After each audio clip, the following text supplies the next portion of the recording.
Antes de toda a criação eu já existia. Não sou verbo nem carne, nem serpente, nem a estrela que caiu do céu. Nada tenho a ver com o pecado original. Através de mim e do tempo, tudo se destrói. Frequentemente associam-me ao mais terrível dos fracassos humanos. Sou temida por representar o desfecho inexorável da vida. Maldição, rito de passagem, recomeço, a origem das religiões fundadas em épocas imemoriais. Sou o temor universal. Não faço concessões. Sou imune à piedade. É ridículo a vã esperança da ciência em me vencer algum dia, assim como é lamentável a fé na eternidade como escudo protetor dos mais fracos. Não culpe a mim por seus tormentos, pelas suas angústias, pelo seu terror desmedido. Quando aceitará que nasceu programado para morrer? Não precisa ter pressa. Eu te espero.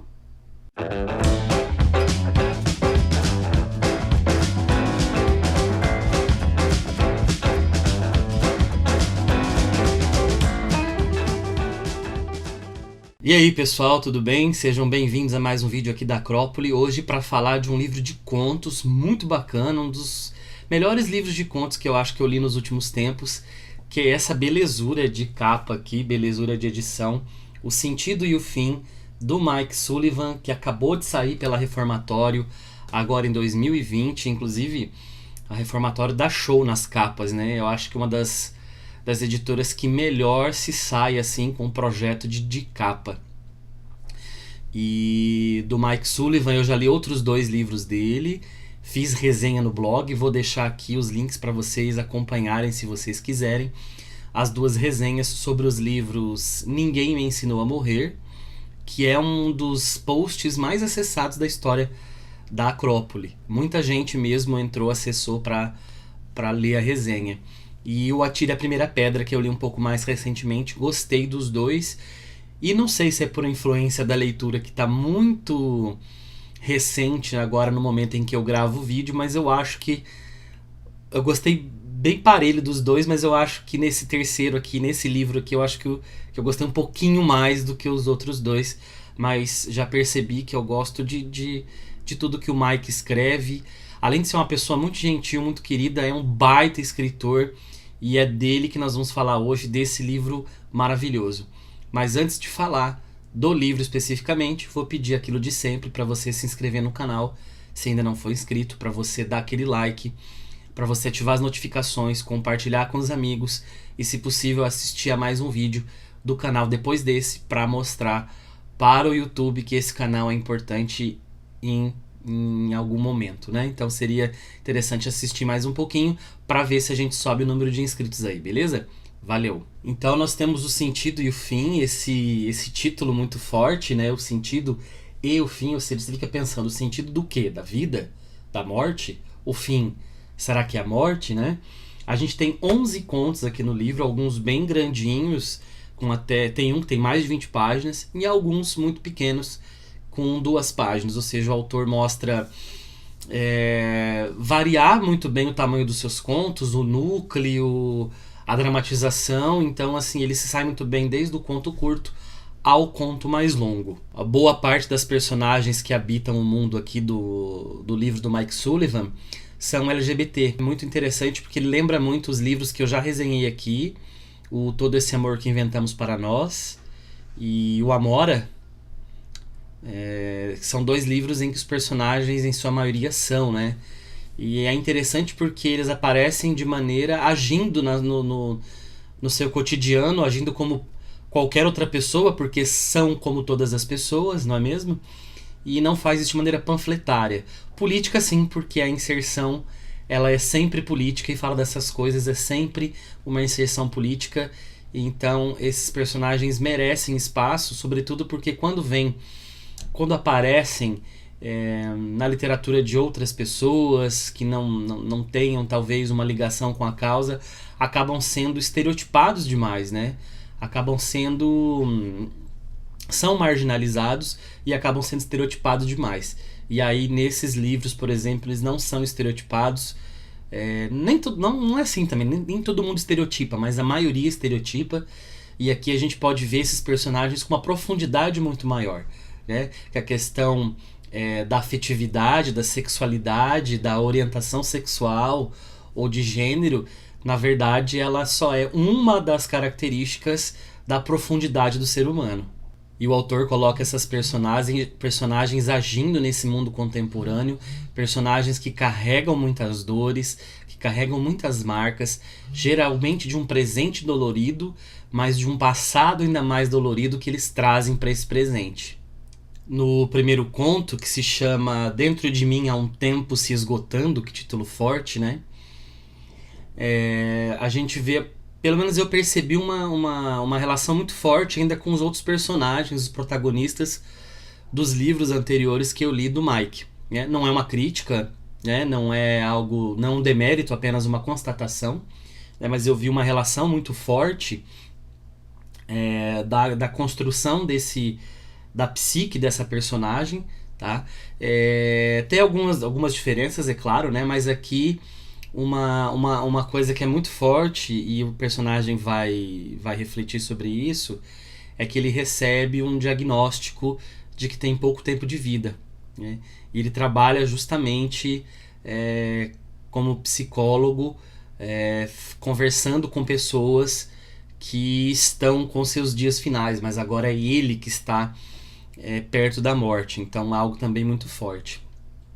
E a gente percebe daí, então, a partir daí, uma abertura para falar dos contos de maneira direta ou indireta em relação à morte. Pode ser a morte física mesmo, o fim da existência física, mas também vários tipos de mortes metafóricas, né? Mortes cotidianas que a gente vive, talvez, como morte da esperança, dos sonhos, fim de relacionamentos, amores não correspondidos, solidão, vingança, até mesmo um flerte com a loucura. Na verdade, o autor deixa isso antes do primeiro conto, deixa logo no começo. Vocês prestaram atenção no trecho que eu li no começo, antes da vinheta do vídeo? Então, é uma espécie de introdução. Parece que o autor já está nos preparando para dizer assim, olha, o caminho é esse aqui, é um caminho que vocês vão seguir, que é o caminho da morte, um caminho que é inevitável. É um caminho para o livro e um caminho para a nossa existência também, né? É uma espécie de introdução, então, que antecede aos contos. A morte é muito pulsante na obra, e eu vou agora, prestando esses próximos 2 trechos que eu tirei de 2 contos, eu vou ler aqui para vocês, vou jogar na tela os trechos, para vocês verem como esse tema ele é pulsante nos contos desse livro. Pensar em minha própria morte é absurdo demais.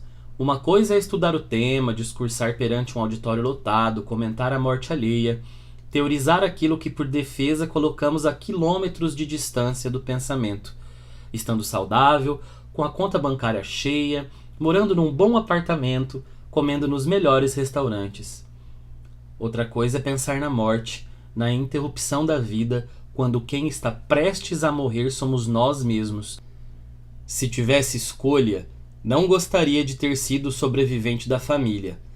A sensação é de ser deixado para trás, abandonado. A gente chega num ponto em que a vida cansa. Envelhecer é cansativo e solitário. É ainda mais angustiante quando você é o último herdeiro da memória de uma família inteira. Quando eu morrer, não haverá mais quem possa se lembrar de nossa família. E também não haverá mais ninguém para se lembrar de mim. O primeiro trecho que eu li agora é justamente daquele primeiro conto que eu falei para vocês, que é Dentro de Mim Há um Tempo Se Esgotando, que é um dos melhores contos do livro.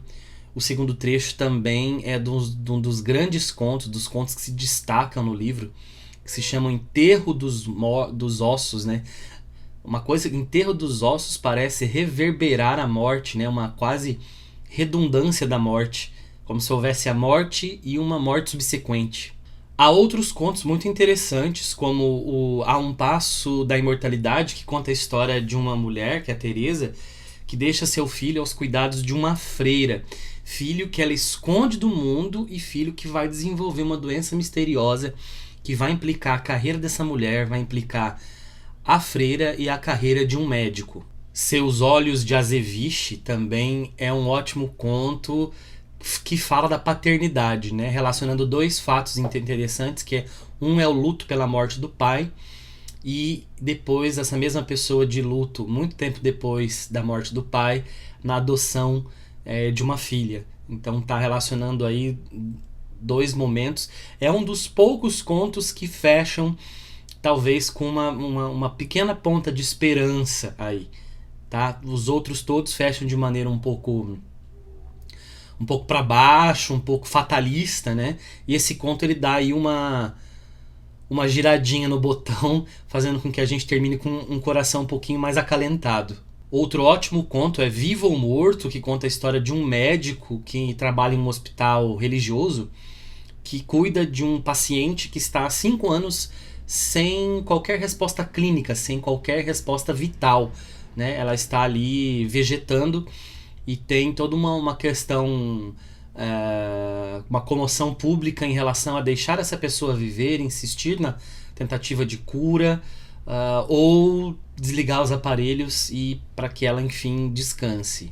Todos os contos são muito bons, mas a experiência é individual, né? Poderia falar de todos, mas o que eu peço é que vocês adquiram o livro, que vocês comprem lá no site da Reformatório, que é uma boa editora, tem escolhido ótimos livros para o catálogo, e o livro do Mike Sullivan não é diferente. Essa experiência de leitura é muito boa. Ler Mike Sullivan é uma experiência de mergulho, de entrada, de profundidade na psique das personagens, tendo acesso às suas dores, aos seus anseios, às suas frustrações. É como se o autor abrisse a cabeça das personagens e a gente pudesse ver, então, o que os aflige. E como os personagens literários são, em maior ou menor grau, um tanto quanto arquétipos humanos, a gente pode dizer que naquela intimidade desesperada que a gente vê nesses personagens possa refletir um pouco também da gente, aquele desespero ou aquela mínima esperança também pode ser nossa. E é isso, pessoal, espero que vocês tenham gostado do vídeo. Se puder, apoiem o canal aí compartilhando, curtindo, comentando nas redes sociais, beleza? E leiam O Sentido e o Fim, do Mike Sullivan. Fico por aqui, obrigado e até a próxima.